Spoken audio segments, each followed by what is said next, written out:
یا ایہا الذین آمنوا کتب علیکم الصیام کما کتب علی الذین من قبلکم لعلکم تتقون۔ حضرات محترم، کل کی مجلس میں سحری اور اس کے مسائل کا تذکرہ عرض کیا تھا۔ یاد رکھیں، دنیا میں ہر چیز کا قانون ہے، کوئی بھی کام کرنا ہو اس کے کچھ آداب اور طریقہ کار ہوتا ہے۔ اگر اس عمل کو، اس کام کو اس طریقے کے مطابق کریں تو وہ درست ٹھہرتا ہے، اگر اس طریقے سے ہٹ جائیں تو وہ کام باوجود محنت کے کسی کام نہیں آتا۔ آپ دیکھیں، زندگی میں ہم مختلف مراحل میں امتحان دیتے ہیں، ہمارے بچے پھر دیتے ہیں۔ اگر تو کلاس میں پڑھے ہوئے کلیے کے مطابق وہ سوال کیا جائے تو اس کا جواب درست مانا جاتا ہے، وگرنہ ایک چھوڑ کے 20 صفحے بھی کوئی بھر دے، ان طریقہ کار، ان آداب کو ملحوظ خاطر نہ رکھا جائے تو کوئی بھی ایگزامینر اس سوال کو درست نہیں کہتا، بلکہ اسے کراس لگا کے فیل کر دیا جاتا ہے۔ بعینہ ہم بھی جو عبادات کرتے ہیں، اللہ کے احکامات کو بجا لاتے ہیں، اللہ نے جو ہم پہ فرائض مقرر کیے ہیں انہیں ادا کرتے ہیں، ان میں بھی اللہ نے کچھ قانون، کچھ آداب رکھے ہیں۔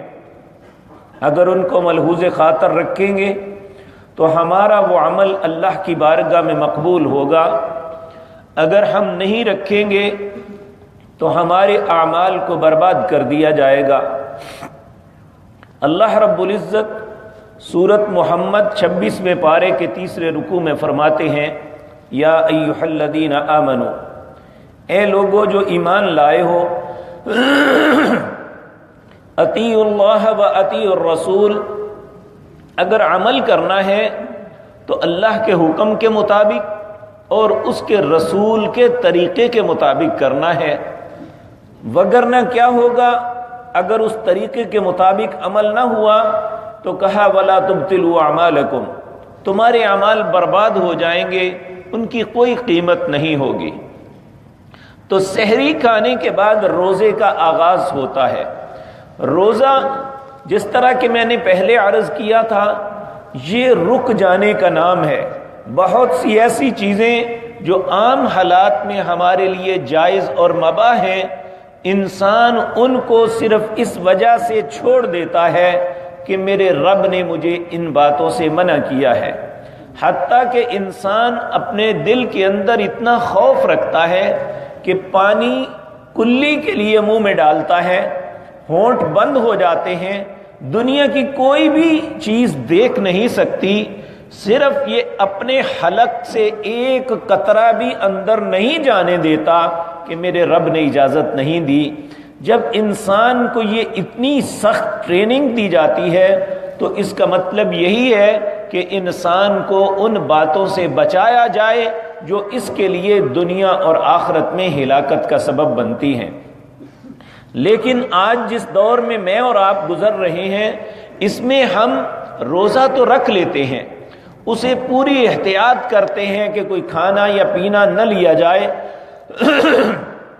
بھوک اور پیاس کو بھی برداشت کرتے ہیں، لیکن کچھ ایسی چیزیں ہیں جو عام حالات میں بھی اللہ نے ہمارے لیے حرام کی ہیں، ہم روزے کی حالت میں انہیں دیکھ لیتے ہیں، ہم روزے کی حالت میں وہ کہہ دیتے ہیں، ہم روزے کی حالت میں وہ کر لیتے ہیں، حالانکہ ہمیں منع کیا گیا کہ تم ایسا نہیں کر سکتے۔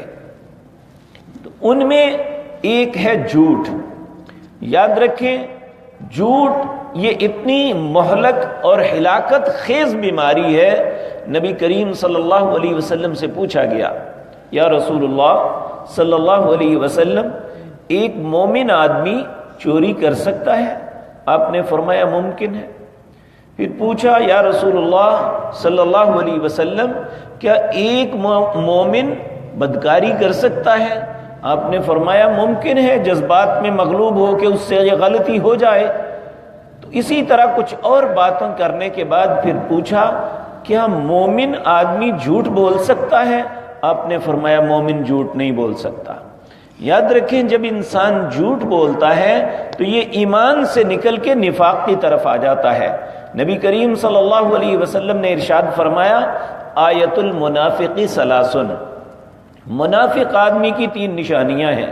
وَإِنْ صَامَ أَوْ صَلَّى وَزَعَمَ أَنَّهُ مُسْلِمٌ، چاہے وہ روزہ رکھتا ہے اور نماز پڑھتا ہے اور اپنے آپ کو مسلمان سمجھتا ہے، اگر اس کے اندر یہ 3 باتیں ہیں تو وہ یقین جانے کہ وہ ایماندار نہیں بلکہ وہ نفاق کی گندگی میں گر چکا ہے. ان میں سب سے پہلی بات اذا حدث کذب، جب بات کرتا ہے تو جھوٹ بولتا ہے. وَإِذَا وَعَدَ أَخْلَفَ، جب وعدہ کرتا ہے تو وعدہ خلافی کرتا ہے. وَإِذَا اؤْتُمِنَ خَانَ، جب امانت رکھی جائے تو خیانت کرتا ہے. تو یہ 3 علامتیں ایسی ہیں جو عام حالات میں بھی ہمارے لیے حرام ہیں. تو ایک آدمی روزے کی حالت میں، اپنے کاروبار میں، اپنے معاملات میں، حتیٰ کہ بعض اوقات مذاق میں بھی جھوٹ بول دیتے ہیں. حتیٰ کہ نبی کریم صلی اللہ علیہ وسلم نے اس کو بھی جھوٹ قرار دیا. ایک ماں اپنے بچے کو بلاتی ہے کہ بیٹے آؤ میں تمہیں ٹافی دوں، لیکن اس کے دینا کا مقصد نہیں ہے، صرف بلانا مقصد ہے. آپ نے فرمایا اس نے بھی جھوٹ بولا ہے. تو اس لیے یاد رکھیں کہ ہمیں روزے کی حالت میں جن چیزوں سے احتیاط برتنی ہے ان میں سب سے پہلی بات جھوٹ ہے.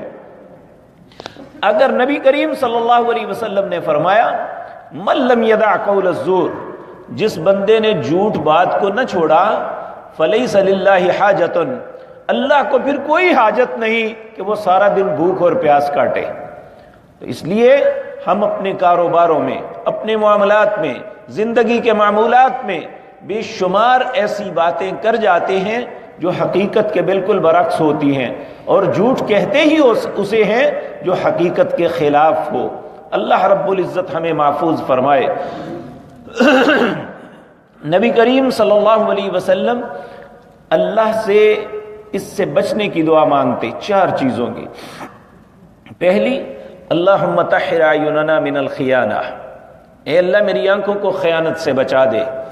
والسنتنا من الکذب، میری زبان کو جھوٹ سے بچا دے. وقلوبنا من النفاق، میرے دل کو منافقت سے بچا دے. واعمالنا من الریا، میرے اعمال کو ریاکاری سے بچا دے. تو یہ جھوٹ، منافقت اور آنکھوں کی خیانت، یاد رکھیں ہم اپنی آنکھوں سے خیانت کرتے ہیں، دوسرے کو پتہ بھی نہیں چلتا. میری سوچ کیا ہے، میں کسی کو کیسے انداز میں دیکھ رہا ہوں، میرے من کے اندر کیا پک رہا ہے، ہم سمجھتے ہیں کسی کو کیا پتہ چلے گا. لیکن اللہ کہتے ہیں انک تعلم خائنۃ الاعین، وہ اللہ تمہاری آنکھوں کی خیانت کو جانتا ہے کہ تم کس کو کس انداز میں دیکھتے ہو، تمہارے دل کے اندر سوچ کیا ہے. جس طرح جھوٹ منع ہے اسی طرح ان آنکھوں کی خیانت بھی منع ہے. آنکھوں کی خیانت کیا ہے کہ آنکھوں کی خیانت، کچھ چیزوں کو اللہ نے دیکھنے کی اجازت مرحمت فرمائی ہے اور کچھ چیزوں کو دیکھنے سے منع کیا ہے. جن چیزوں کو منع کیا ہے وہ ہمارے لیے حرام ہے. جب ہم اسے دیکھیں گے تو اس کا مطلب یہ ہے کہ ہم روزہ رکھنے کے باوجود حرام کا ارتکاب کر رہے ہیں. تو ہمارے معمولات میں ایسی چیزیں ہیں کہ ہم اس بات کا لحاظ نہیں کرتے. یاد رکھیں کہ اگر ایک آدمی محنت مشقت سارا دن مزدوری کرے، رات کو اس کو اجرت نہ ملے، اس کی کیا کیفیت ہوتی ہے. تو اسی طرح ہمیں یہ سوچ لینا چاہیے اگر ہم نے اتنی گرمی کے اندر لمبے روزے 16 گھنٹے کا لمبا روزہ بھی رکھا، محنت بھی کی اور اس کا بدلہ ہمیں نہ ملا تو ہم جیسا بدنصیب کوئی نہیں ہوگا. تو ضروری ہے کہ اپنے روزے کو بچانے کے لیے اپنی زبان کو کنٹرول میں رکھیں، جھوٹ نہ بولیں، غیبت نہ کریں، گالی نہ دیں کسی کو، بلکہ یہاں تک کہا کہ اگر تمہیں کوئی گالی دیتا ہے، تم سے لڑنے کی کوشش کرتا ہے، تو اس کا جواب نہیں دینا، بلکہ اسے کیا کہنا ہے؟ انی صائم، میں روزے دار ہوں، چونکہ میرا روزہ ہے اس لیے نہ میں نے تمہیں گالی دینی ہے، نہ تمہاری بدزبانی کا جواب دینا ہے، اور نہ تیرے ساتھ دست درازی کرنی یا لڑنا ہے۔ کیوں؟ اس لیے انی صائم، میں روزے دار ہوں، اور روزے دار کے لیے لائق نہیں ہے کہ رستے میں جاتے ہوئے موٹر سائیکل یا کسی چیز پہ الجھ جائے تو فوراً کھڑا کر کے لڑنے پہ تیار ہو جائے۔ یہ طریقہ کار اللہ کو قطعاً پسند نہیں ہے۔ یاد رکھیں، بہت سی چیزیں غصے کی وجہ سے انسان کو زندگی بھر کی جو ہے مصیبت میں مبتلا کر دیتی ہیں۔ نبی کریم صلی اللہ علیہ وسلم کے پاس ایک جوان آیا، آ کے عرض کیا، یا رسول اللہ صلی اللہ علیہ وسلم، مجھے کوئی نصیحت فرمائیے۔ آپ نے اسے کہا، لا تغضب، غصہ نہ کیا کر۔ اس نے پھر کہا، یہ معمولی بات سمجھیے، کون سی بات ہے جو آپ نے فرمائی؟ پھر کہا، یا رسول اللہ مجھے کچھ اور نصیحت فرما دیجیے۔ آپ نے پھر کہا، لا تغضب، غصہ نہ کر۔ حتیٰ کہ اس نے اتنی دفعہ تکرار کیا، آپ نے ہر مرتبہ اسے یہی جواب دیا، لا تغضب، لا تغضب، لا تغضب، غصہ نہیں کرنا، غصہ نہیں کرنا۔ یہ غصہ کرنا ہی انسان کو بہت دور تک لے جاتا ہے۔ حتیٰ کہ جتنے آپ دیکھتے ہیں کہ ایک شخص دوسرے کو قتل کرتا ہے تو وہ صرف غصے کی وجہ سے ہوتا ہے، طلاقیں ہوتی ہیں تو غصے کی وجہ سے ہوتی ہیں، خاندان بگڑتے ہیں تو غصے کی وجہ سے ہوتے ہیں، اور انسانی زندگی میں اگر مصیبتیں آتی ہیں تو اس کا سبب یہی ہوتا ہے کہ انسان غصے میں آ کے کوئی ایسا عمل کر دیتا ہے کہ جس کی وجہ سے اس کی زندگی مصیبت بن جاتی ہے۔ اور اسپیشلی روزے کی حالت میں تو انسان کو اور زیادہ محتاط ہو جانا چاہیے۔ تو اسی طرح میرے عزیز بھائیوں، ہم میں سے بعض لوگ خود زندگی میں یہ غلط کام کرتے ہیں، سگریٹ نوشی کرتے ہیں، اور پھر احتیاط نہیں کرتے کہ میرے ارد گرد ایسے لوگ ہیں جنہوں نے روزہ رکھا ہوا ہے، تو ایسی مجلس میں قطعاً نہیں بیٹھنا چاہیے جہاں کوئی سگریٹ نوشی کر رہا ہے، اس لیے کہ اس کے دھوئیں سے آپ کے روزے میں کراہت آ جائے گی۔